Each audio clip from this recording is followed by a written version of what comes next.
말씀입니다. 우리 합독해서 읽겠습니다. 한 절 말씀입니다. 같이 한번 합독하겠습니다. 시작. 하나님은 한 분이시요 또 하나님과 사람 사이의 중보. 아멘. 우리 인사합시다. 하나님은 당신을 사랑하십니다. 오늘은 구속자 예수 그리스도, 구속자 그리스도 예수에 대해서 함께 말씀을 나누겠습니다.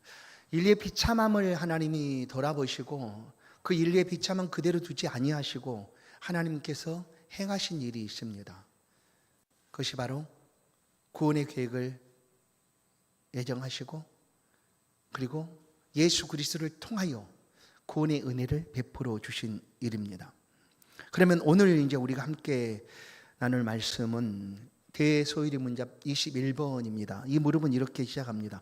하나님께서 택하신 자들의 구속자는 누구입니까? 이거 택하신 그 하나님의 그 예정 속에 택하신 자들의 구속자는 누구인가 하는 거죠.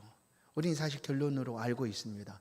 예수 그리스도시죠. 그러나 그 예수 그리스도를 어떻게 소개하는가를 보면 하나님의 선택하신 자들의 유일한 구속자는 주 예수 그리스도이십니다. 믿으시죠? 유일한 구속자예요. 유일한. 다른 구속자가 없어요. 오직 주 예수 그리스도만이 유일하다라는 거예요. 그는 하나님의 영원한 아들로서 성육신하신 하나님이시요 사람이십니다. 구속자이신 예수 그리스도는 영원하신 하나님의 아들, 그리고 우리 독생자라고 표현하듯이 아들이시고 그분은 곧 나와 아버지는 하나이시다. 하나님이시고 또 나는 인자다 하신 말씀처럼 사람이시다라는 거예요. 그래서 그는 과거에도 그리고 앞으로도 계속해서 영원히 이거를 잘 들으세요. 두 구별된 본성을 두 구별된 본성. 이 두 구별된 본성은 하나는 신성이고 또 하나는 인성입니다. 그러나 이 두 구별된 본성이 한 인격이다라는 것을 우리는 기억해야 돼요. 한 인격으로 하나님이시고 사람이시다라는 거예요. 그러니까 우리의 구속자는 누구인가? 그는 하나님이시고 사람이신 예수 그리스도시다. 이것이 답입니다. 그러면 예수 그리스도가 누구인가? 하나님의 선택하신 구속주 예수 그리스도는 누구인가? 오늘 사도행전 4장 12절을 보면 이제 오늘 답에서도 유일한 표현을 썼잖아요. 유일한. 우리가 인사할 때 오직이라고 하는 것은 한정이 아닙니까? 그 사람 외에는 아니다는 거예요. 그러니까 구속자가 또 있는 것이 아니라 오직 한 분, 이 한 분 외에는 없다라는 거예요. 그래서 유일하다. 유일한 구속자 예수 그리스도시다라는 거예요. 유일하다. 이 유일한 것을 어디서 우리가 알 수가 있는가 하면 사도행전 4장 12절을 보시면 4장 12절 사도행전 4장 12절 말씀입니다. 참 희한해요. 내가 꼭 이건 해야 되겠다는 거 하면 안 나오더라고 이게. 희한해. 그럼 제가 읽을게요. 이제 나왔어요. 왜 그럴까요? 자, 4장 12절 같이 한번 읽습니다. 시작. 다른 이로서는 구원을 받을 수 없나니 천하 사람 중에 구원을 받을 만한 다른 이름을 우리에게 주신 일이 없음이라 하였더라. 아멘. 다른 이가 없어요. 다른 이름도 없어요. 오직 유일하신 예수 그리스도 외에는 다른 구속자가 없다라는 것이 성경이 우리 가운데 가르쳐주는 말씀입니다. 우리의 그 예배의 대상은 누굽니까? 우리의 예배, 우리의 경배를 드리는 대상은 하나님이시지 않습니까? 그런데 우리의 구속자는 예수 그리스도다 할 때 그분은 하나님이시고 사람이시다라는 거예요. 근데 어떻게 하나님인가 하는 거예요. 왜냐하면 예수님도 경배를 받으시는 분이시거든요. 예수님도 경배를 받으시는 분이에요. 그리고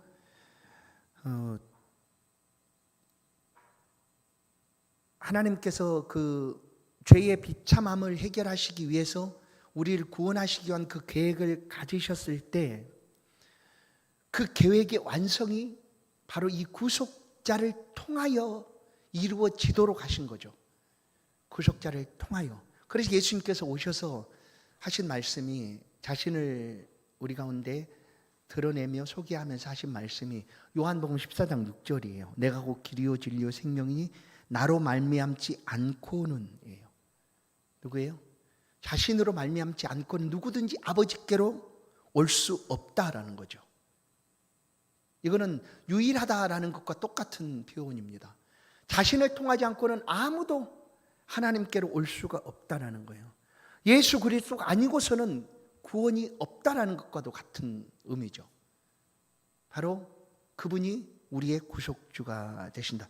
그런데 오늘날 우리가 듣고 있는 우리 사회 속에서 듣는 이야기들은 어떤 거냐면 통합이라는 얘기를 많이 듣습니다. 통합.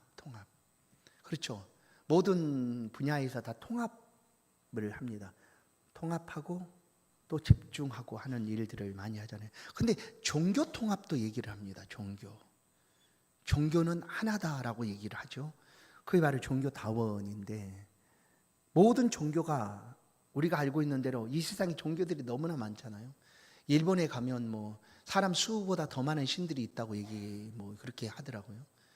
그러니까 우리 사회 속에 이 지구상에 종교들이 무한히 많은데 그 모든 종교는 결국 하나다라고 얘기한다는 거예요. 그게 이 시대에 주장하고 있는 내용들이다. 그러니까 종교가 다를 필요가 없다. 결론은 똑같이 하나인데 굳이 뭐 너네 종교가 뛰어나고 우리 종교가 뛰어나고 뭐 다를 필요가 없다. 모든 종교는 하나다. 그러니까 당신이 그 종교는 그대로 잘 믿으시고 또 우리는 우리 종교대로 믿고, 그래도 결국은 하나니까 문제될 거 아니냐, 없는 거 아니냐라고 얘기한다는 거예요. 이게 바로 종교다원입니다. 이런 얘기를 좀 더 쉽게 표현해 보면, 우리 앞에 산이 하나 있어요. 무슨 산이죠? 설악산 말고 옆에, 네? 보람산. 채불암이 생각나고 보람산이 생각이 안 나는 거예요. 채불암만 딱 생각해, 보람산이 생각 안 나. 보람산. 근데 보람산은 오르는 길이 많이 있잖아요. 여러분 알죠? 별내 쪽에서 올라오는 길이 있고요. 저기 중계동 쪽에서 올라가는 길도 있고요. 여기 공릉 쪽에서 올라가는 길, 아주 수십 가지 길이 돼요. 봐라. 정상에 가면 다 만나지 않느냐 하면서 얘기한다는 거예요.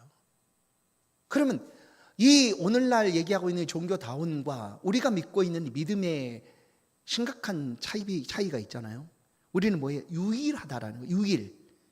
오직 한 분, 예수 그리스도 외에는 하나님께로 갈 수도 없고 구원도 이룰 수가 없다라고 말하고 있는 것인데, 오늘 우리 사회 속에는 그렇게 말하지 않기 때문에 우리가 이제 이 부분에 대해서 고민할 수도 있고 헷갈릴 수도 있다라는 거예요. 그러나 성경은 가르침은 분명합니다. 우리의 구속자는 유일하신 한 분, 예수 그리스도시다라는 거예요. 그분은 참 하나님이시고 참 사람이시다. 그러면 왜 예수여야 하는가죠? 왜 예수인가? 이런 부분에 대해서도 많은 사람들이 이제 얘기를 하죠. 왜 예수인가? 왜 예수인가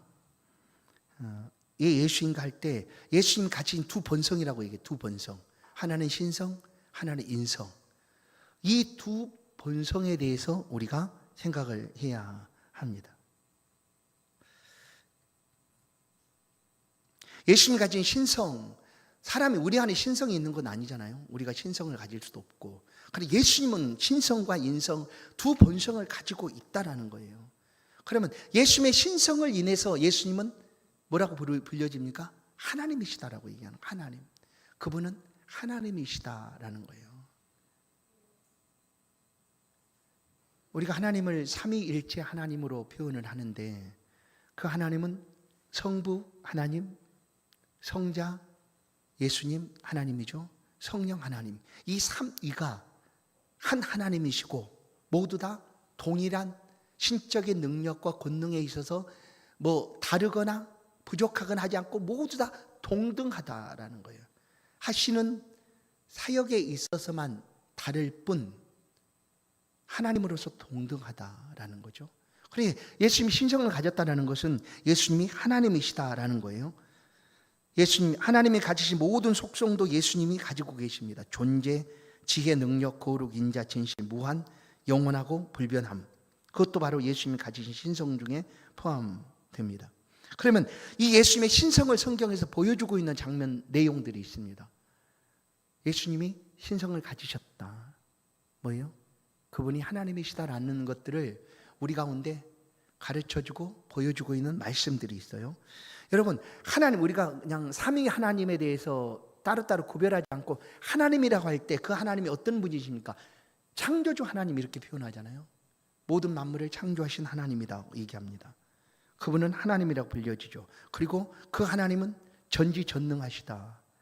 못하시는 일이 없고 아니 계신 곳이 없고 모든 것을 가능하고 어디 곳에나 계시는 분이시다 라는 표현을 합니다. 그리고 그 하나님은 우리 사람에게 경배를 받으시는 분이시다는, 경배.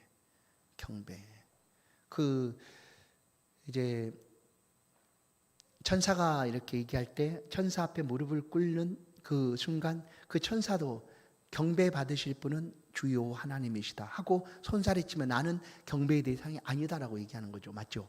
천사도 역시 피조물이기 때문에 우리보다 지금은 조금 뛰어날 뿐 그 천사 역시 피조물이기 때문에 그를 창조한 하나님이 경배 받으시지 천사가 경배의 대상은 아니다라는 거예요. 자, 그러면 예수 그리스도가 이런 하나님이시다라는 것을 성경이 우리 가운데 보여주고 있는 성경 구절들이 있습니다. 요한복음 20장 28절을 보시면 도마가 대답하여 이르되 나의 주님이시요 나의 하나님이십니다 라는 표현을 합니다. 도마가 예수님을 가리켜서 나의 주, 나의 하나님이다 라는 그런 표현을 합니다.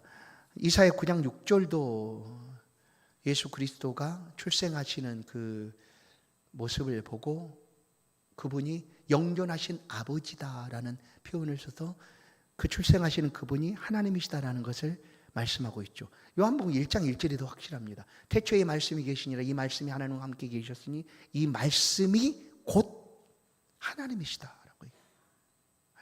그러면 이 요한복음 1장 1절에서 1장 16절을 보면 말씀이 육신이 돼 우리 가운데 거하심에 우리가 그의 영광을 보니 아버지의 독생자의 영광이요 은혜와 진리가 충만하더라. 예수 그리스도를 가리키는 표현이거든요.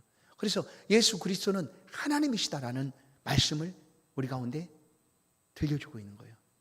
예수님 가진 신성을 성경 구절을 통하여 우리가 확인할 수 있다. 그리고 창조주잖아요. 하나님은 창조주. 그럼 예수 그리스도를 가리켜서 창조주라고 표현하고 있는가? 골로새 1장 16절을 보면 만물이 그에게서 창조되되 하늘과 땅에서 보이는 것들과 보이지 않는 것들과 혹은 왕권들이나 주권들이나 통치자들이나 권세자들이나 만물이 다 그로 말미암아 그를 위하여 창조되었고예요.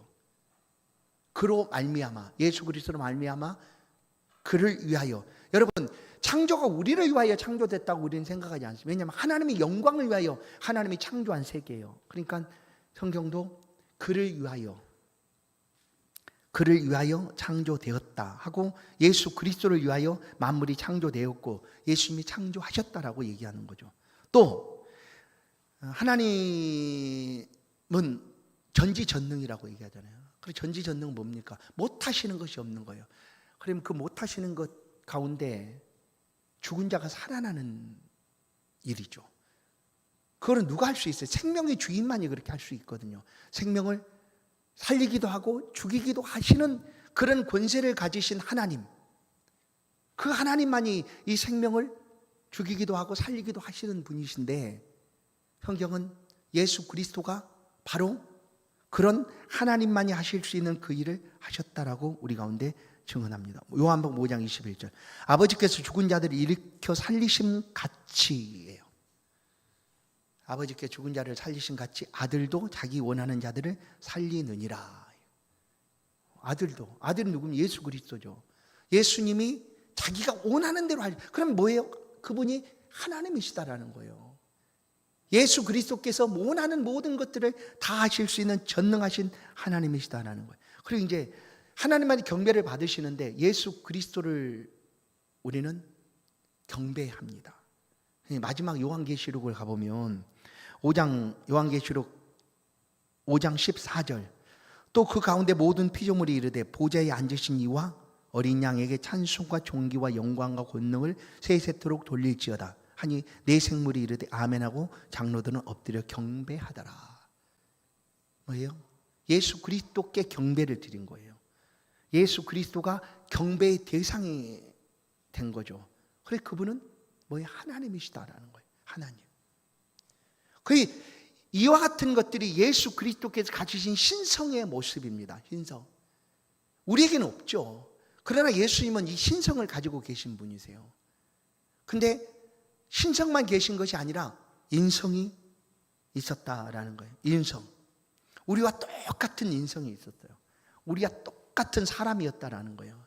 만약에 예수님이 사람이 아니셨다면 이 땅에 오신 의미가 하나도 없습니다. 왜냐하면 사람이 죄를 지었기 때문에 그 죄를 대속해야 될 죄를 지은 사람 중에서 우리의 죄를 대속할 사람이 생겨나야 되는데 사람이 아니라면 우리를 대속할 수가 없는 거죠. 그래서 예수 그리스도는 인성을 가지시고 우리 가운데 오신 거예요. 아까도 말씀드렸지만 요한복음 1장 16절 말씀이신 그 하나님이 육신을 입고 우리 가운데 오셨다. 그게 바로 성육신 사건이라고 얘기합니다. 성육신. 신성이신 예수 그리스도께 하나님이신 예수 그리스도께서 육신을 입고 우리 가운데 오셨다. 그래서 신성을 가지신 예수 그리스도가 인성을 입고 우리 가운데 오셨다.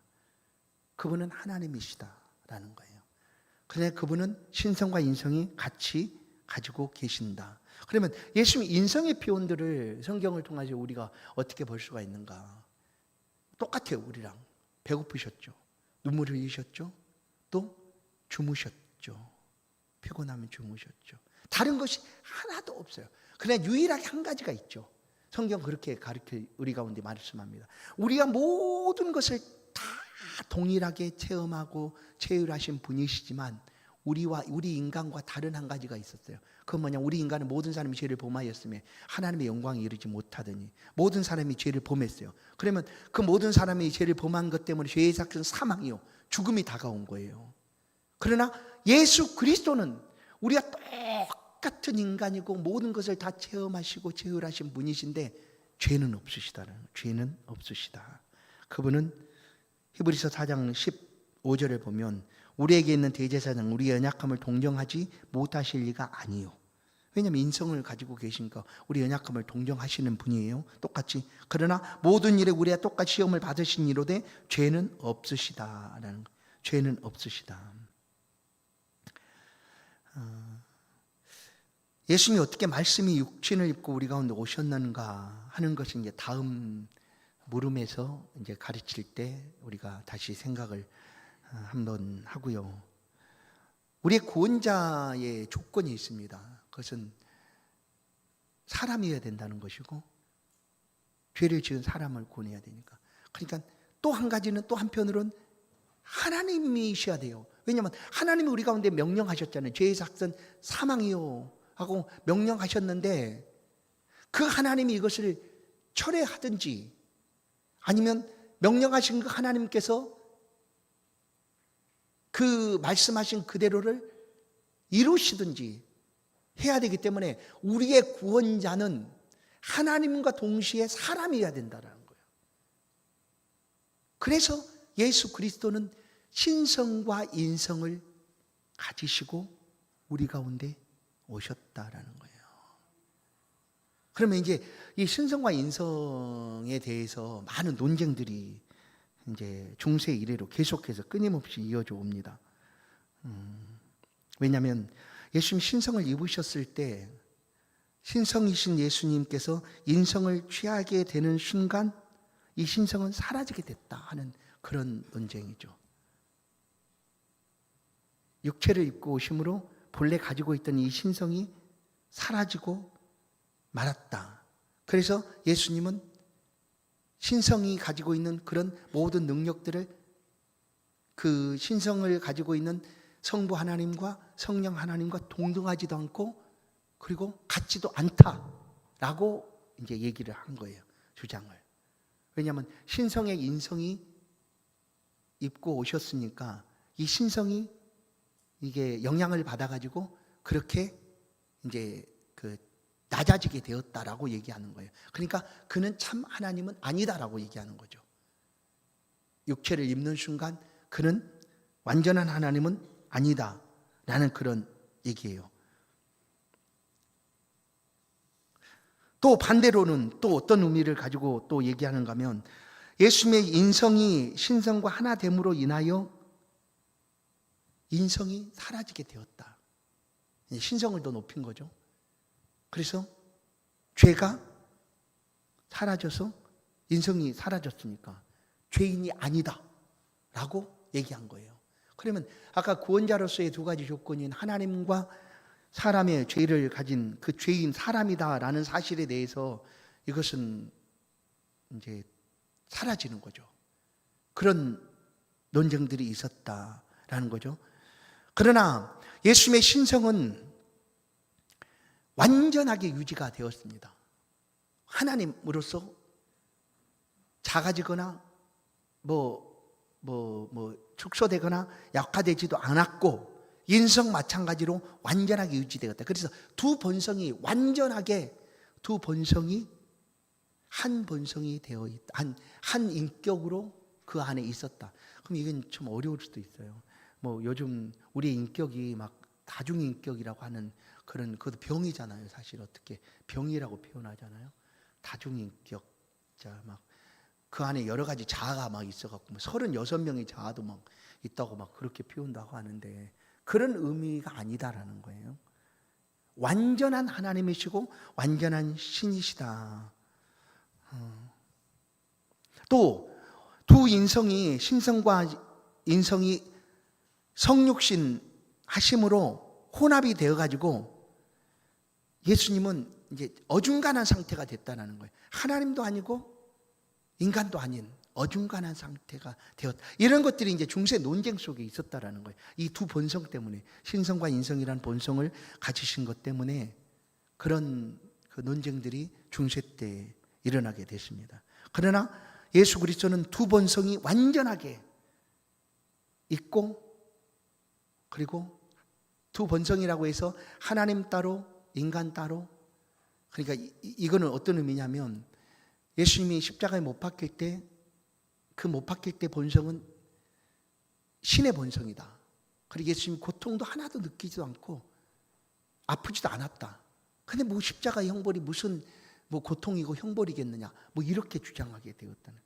그렇지 않다는 거예요. 두 본성을 가지고 계시지만 그분은 한 인격으로 완전한 하나님, 완전한 인간이었다. 또 각각 두 본성이 각각이다. 하나님도 있고 인간도 있고 그리고 필요할 때는 하나님이 되셨다가 또 어떨 때는 인간이 되시고 이렇게 또 논쟁을 벌였던 그런 그 부분도 있었다. 그러나 예수 그리스도는 완전한 하나님이시다. 그리고 완전한 인간이시다. 그러나 이 두 본성이 따로 각각도 아니고 한 인격 안에서 완전하게 하나 된 예수 그리스도 곧 우리의 구속자가 되신다라고 성경은 우리 가운데 말씀을 한다라는 거죠. 예수님 가지시는 이제 구속주로서의 가지신 호칭이 있습니다. 여러분 주 예수 그리스도 이게 다 동일한 표현이잖아요. 주 예수 그리스도 똑같은 표현이에요. 예수 그리스도 가리키는 표현이죠. 그런데 우리는 계속해서 그렇게 불러요. 우리 주 예수 그리스도의 이름으로 하고 주 예수 그리스도의 이름으로 라고 표현하죠. 그러면 이 이름이 가진 의미는 어떤 것인가? 마태복음 1장 12절을 보시면 21절을 보시면 21절 아들을 낳으니 이름을 예수라 하라. 이는 그가 자기 백성을 그들의 죄에서 구원할 자이심이라 하니라. 이 구속주로서의 예수 그리스도의 이름이 가진 의미입니다. 아들을 낳으니 그 이름을 예수는 자기 백성을 저희 죄에서 구원할 자. 그 이름이 예수예요. 예수 이름은 구원자라는 표현이기도 하죠. 그런데 거기서 이제 주라고 표현할 때는 어떤 의미를 우리가 가지는가? 주님, 이런 표현입니다. 큐리오스, 주님, 주라는 표현이요. 그럼 이 주라는 표현을 우리가 좀 더 쉽게 이해할 수 있는 장면이 있어요. 모세가 하나님이 보냄을 받고 애굽으로 이렇게 가게 될 때가 있잖아요. 내가 너를 택했다. 네가 가서 내 백성을 애굽에서 구원해내라 할 때 모세가 하나님께 말을 하는 거예요. 누가 보냈다고 할까요? 누가? 아니 가서 말하는데 야 도대체 너한테 누가 그렇게 얘기했느냐 할 때 그들에게 내가 누구라고 얘기할까요? 하고 말씀하고 있는 여호와에 대해서 물어요. 누구라고 할까요? 할 때 그때 하나님께서 하시는 말씀이 그게 바로 주라는 표현이에요. 보세요. 출애굽기 3장 14절 하나님 모세에게 이르시되 나는 스스로 있는 자 아니라 또 이르시되 너는 이스라엘 자손에게 이같이 이르기를 스스로 있는 자가 나를 너에게 보내셨다. 주 스스로 있는 자다를 스스로 있는 자. 스스로 있는 자 하나님이죠. 스스로 있다라는 것은 스스로 존재한다. 이 땅에 있는 모든 것들은 스스로 있는 것이 단 하나도 없습니다. 단 하나도 없어요. 오직 주만이, 오직 하나님만이 스스로 존재하시는 분이시죠. 이 세상에서 그 스스로 존재하고 있다라는 그를 신이다 이렇게 부르지만 우리는 여호와, 스스로 있는 자, 곧 여호와라고 하는 이가 우리 가운데 말씀하셨듯 그분이 바로 여호와 하나님이시다라는 것을 알 수가 있습니다. 여호수아 아니 예수, 이제 주 예수죠.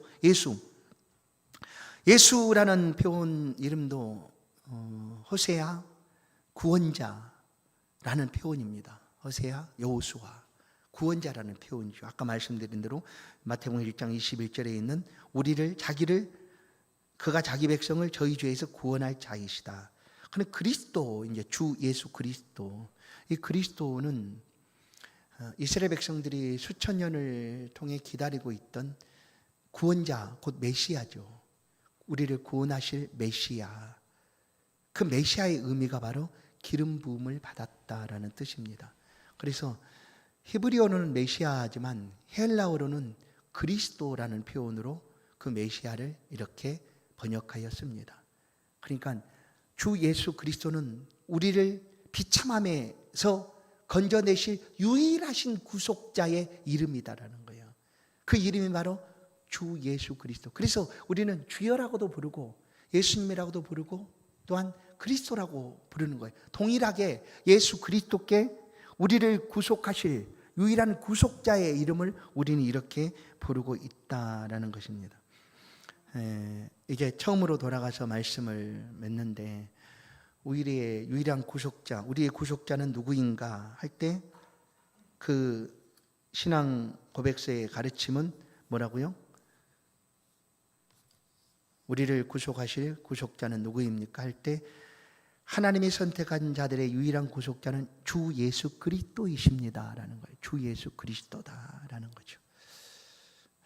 오늘 우리는 이 믿음을 가지고 살아갑니다. 우리를 구속하실 분은 오직 한 분, 유일하신 하나님의 아들이시고 또 신성과 인성의 두 본성을 가지셨지만 한 인격 안에서 우리를 위하여 역사하고 계시는 주 예수 그리스도만이 우리의 유일한 구속주가 되신다. 이 세상의 모든 종교는 하나 되고 동일하다고 말해도 이 부분에 있어서만큼 물론 다른 사회를 위해서 연합하거나 하나 되는 것들은 필요할 수 있어요. 그러나 우리의 구원에 있어서만큼은 절대로 연합할 수가 없는 거죠. 연합할 수가 없어요. 당신에게도 구원이 있다라고 말할 수가 없다는 거예요. 당신 종교에도 구속자가 있어요. 말할 수가 없어요. 오직 예수 그리스도만이. 그래서 다른 종교에서는 이것을 굉장히 그리스도인들의 편협함이라고 표현할지 몰라요. 다른 사람들은 다 안 그러는데 포용력이 있고 넓게 그냥 다 받아주고 다 좋은 데 가는 거고 좋은 게 좋은 거지 라고 말하는데 왜 너희들만 유일하게 그렇게 얘기를 하느냐. 오직 예수 그리스도만이 구원자라고 얘기하느냐. 그럴 수밖에 없으니까 그래요. 천하 다른 인간의 다른 이름을 주신 일이 없어요. 오직 예수 그리스도의 이름이에요. 그래서 우리가 이 예수 그리스도의 이름을 붙들고 살아가는 하나님 백성들이에요. 이것이 우리의 믿음의 근거고 이 믿음을 붙잡고 살아가는 주의 백성들의 삶을 하나님이 지금도 돌보시고 함께 하신다. 성도 여러분, 우리는 비참함에 놓여 있을 존재가 아니라 하나님의 은혜를 따라 예수 그리스도를 통하여 구원함의 은혜를 입고 살아가는 하나님의 백성이 된 줄로 믿습니다. 삶의 자리에서 그 예수 그리스도 이름, 주 예수 그리스도의 이름을 늘 송축하고 높이며 살아가는 우리 모두가 되기를 주의 이름으로 축원합니다. 하나님 감사합니다.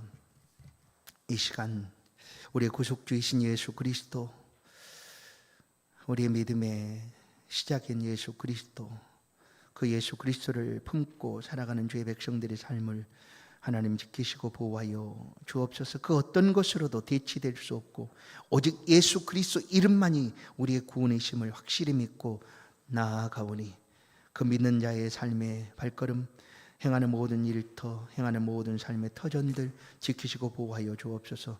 이 한 주간도 이 믿음 붙잡고 나아가는 성도들의 앞길이 형통케 하시고 어려움 만나지 않도록 주의 능력의 손길로 붙들어 주시고 보호하여 주옵소서. 예수 그리스도의 이름으로 기도하옵나이다. 아멘.